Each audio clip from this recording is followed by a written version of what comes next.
Beberapa hari kemarin, masyarakat di dunia maya sedang diresahkan dengan beredarnya video yang dirasa mengandung unsur pencemaran nama baik dan juga penghinaan terhadap manusia. Gimana nggak meresahkan? Orang dalam video yang diunggah oleh salah satu YouTuber asal Bandung ini memperlihatkan sekumpulan anak muda yang membagikan bingkisan dalam bentuk kardus mie instan yang dimana kardus tersebut tidak berisikan mie instan, tidak berisikan sembako, melainkan hanya berisikan sampah dan dibagikan ke waria-waria yang ada di pinggir jalan. YouTuber ini nggak tahu kali ya, kalau pasal 1 ayat 3 UUD 1945 menyebutkan bahwa Indonesia ini negara hukum. Jadi segala sesuatu yang ada di Indonesia ini diatur oleh hukum atau undang-undang. Dan juga perilaku-perilaku amoral yang tidak sesuai dengan etika dan juga moral yang berlaku dalam masyarakat di Indonesia juga bisa dikenakan hukum atau sanksi yang berlaku di Indonesia juga. Nah, oleh sebab itu, kali ini kita akan membahas perilaku amoral yang dilakukan oleh YouTuber yang dirasa meresahkan oleh masyarakat ini dan ancaman hukuman apa yang bisa ditimbakan atau dirasakan oleh YouTuber satu ini di segmen ini dasar hukumnya.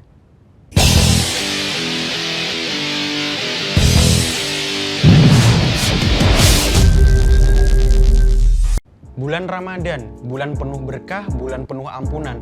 Di mana dalam bulan ini orang-orang tuh selalu berlomba-lomba dalam kebaikan. Fastabiqul khairat. Orang-orang tuh selalu pengen bantu orang lain, meningkatkan kualitas takwa, meningkatkan kualitas iman, selalu mempertebal ibadah. Dan juga di Ramadan kali ini kita juga sedang dalam masa pandemi wabah, di mana banyak orang yang sedang membutuhkan dibantu secara kesehatan, secara finansial, dan juga kebutuhan-kebutuhan seperti kebutuhan pokok, sembako, dan lain-lain. Di sisi lain, banyak kok teman-teman kita yang mampu atau punya power untuk membantu sesama orang yang sedang membutuhkan. Tapi di sisi lain, ada juga orang-orang yang memanfaatkan momentum ini, momentum Ramadan dan juga pandemi wabah COVID-19 ini untuk membuat konten-konten. Entah itu konten Instagram, YouTube, media sosial lainnya, dan lain sebagainya. Bukannya konten positif yang dibuat, malah justru konten negatif yang disebarkan.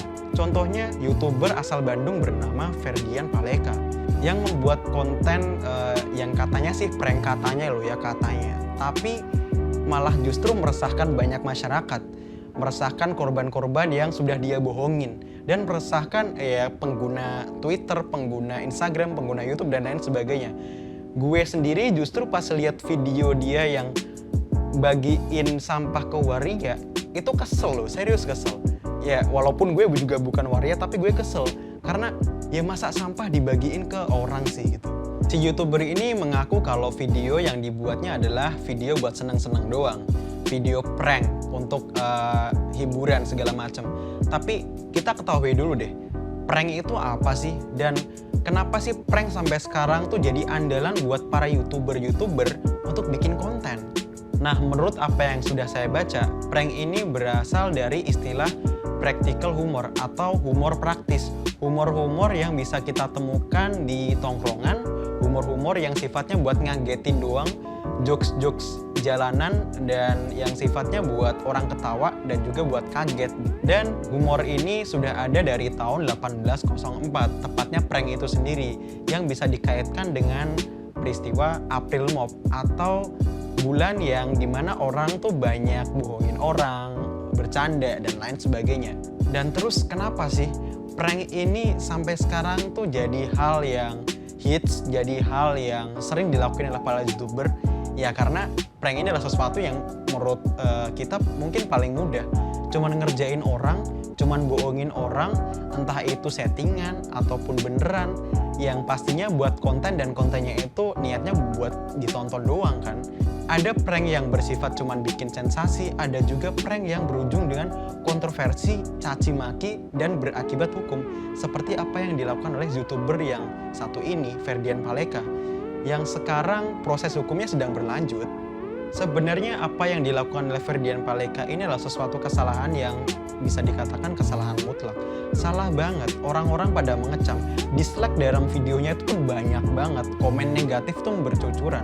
Bahkan saya sempat lihat di Instagram, sekumpulan warga, ya mungkin tetangga-tetangganya itu mengkerumuni kediaman Ferdian Paleka.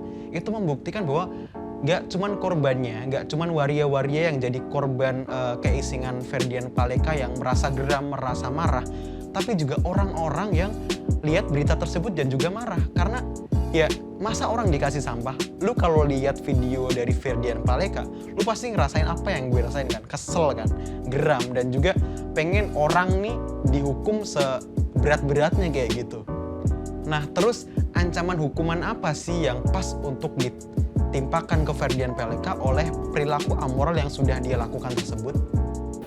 Nah, dalam kasus ini sebenarnya Ferdian Paleka jika kooperatif, menaati hukum dan bisa bertanggung jawab secara penuh atas apa yang dia lakukan, ancaman hukumannya tidak terlalu berat.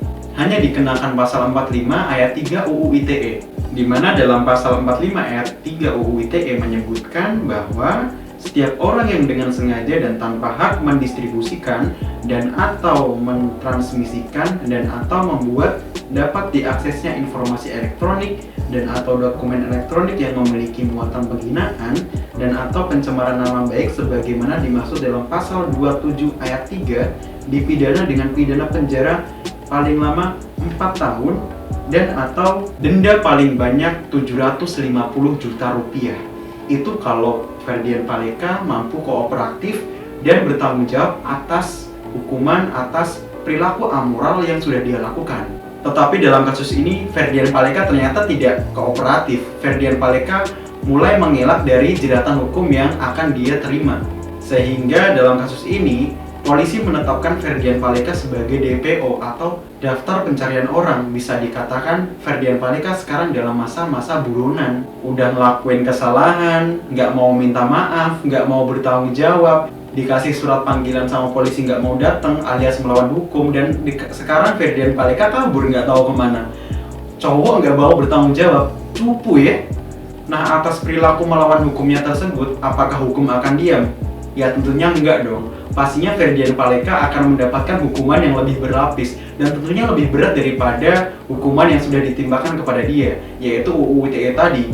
Di samping itu Ferdian Paleka juga terkena ancaman pidana akibat perilakunya yang sengaja melawan hukum dengan pasal 36 dan pasal 51 ayat 2 UU nomor 11 tahun 2008 yang menyebutkan bahwa setiap orang dengan sengaja dan tanpa hak atau melawan hukum melakukan perbuatan sebagaimana dimaksud dalam pasal 27 sampai dengan pasal 34 yang mengakibatkan kerugian bagi orang lain. Lalu pasal 51 ayat 2 UU nomor 11 tahun 2008 tertulis bahwa setiap orang yang memenuhi unsur sebagaimana dimaksud dalam pasal 36 dipidana dengan pidana penjara paling lama 12 tahun dan atau denda paling banyak 12 miliar rupiah. Wow, ini Ferdian Paleka siap-siap ya, nanti kalau udah ketemu, nanti hukumannya bakal tambah berat lagi. Yang awalnya mungkin kalau Ferdian Paleka bisa kooperatif, bertanggung jawab, dan meminta maaf kepada masyarakat seluruh Indonesia, ancaman hukumannya mungkin hanya sekitar 4 tahun penjara. Tapi gara-gara Ferdian Paleka ini orang yang, ya bisa dibilang, akhlaknya berceceran pas dia jalan kali ya, sehingga dia ngelawan aturan hukum, dan endingnya ancaman hukumannya ditambah jadi 12 tahun penjara. Mungkin ini azab kali ya. Dan apakah cuman itu hukuman yang didapat oleh Ferdian Paleka? Tentunya enggak dong. Di sisi lain, ada hukum yang sudah ditetapkan dalam undang-undang. Tapi di sisi lain juga ada hukum yang lebih ngeri daripada itu, yaitu hukum masyarakat. Lu bayangin deh kalau misal Ferdian Paleka udah pulang, udah terbebas dari jeratan hukum, apakah masyarakat bakal diem? Enggak dong. Bulian pasti bakal tetap ada. Dan apakah cuma Ferdian Paleka yang terkena bulian? Enggak juga. Keluarganya, adik-adiknya, orang tuanya pasti dapat cibiran, bakal dimusuhin sama se-RT, sama se-RW, sama sekampung. Akibat apa? Akibat perilaku amoral yang sudah dia lakukan. Dan mungkin ya, kalau misal Boruto, tahu kan Boruto anaknya Naruto tuh, nonton Ferdian Paleka di YouTube, Boruto bakal ngomong, ya emang gak keren sama sekali sih. Tapi ada sesuatu yang bisa kita ambil pelajarannya dari kejadian ini.